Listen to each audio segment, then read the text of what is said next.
दिवाळीनंतर दिवसाची सुरुवात चहा शंकरपाळ्यांनी झाली नाही तर दिवाळी होऊन गेल्याचा फीलच येत नाही. तुमच्याकडेही सुरुवात शंकरपाळ्यांपासून होते का? कमेंटमध्ये नक्की सांगा.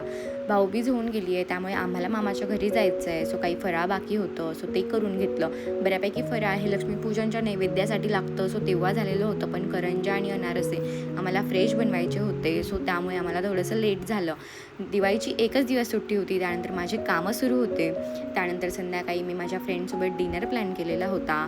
बऱ्यापैकी आम्ही म्हणजे लहानपणापासूनच्या मैत्रिणी आहेत, पण फक्त वर्षातून 2दा किंवा 3दा आमची भेट होत असते. ते म्हणजे रक्षाबंधन, भाऊबीज आणि मध्ये कधी आमचा चक्कर वगैरे झाला तर तेवढाच फक्त.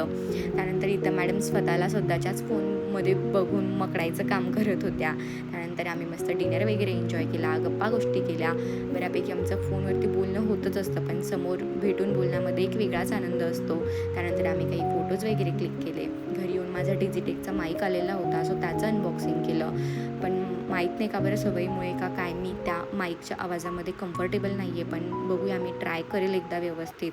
तर असा होता आजचा दिवस. भेटू पुढच्या ब्लॉगमध्ये. बाय.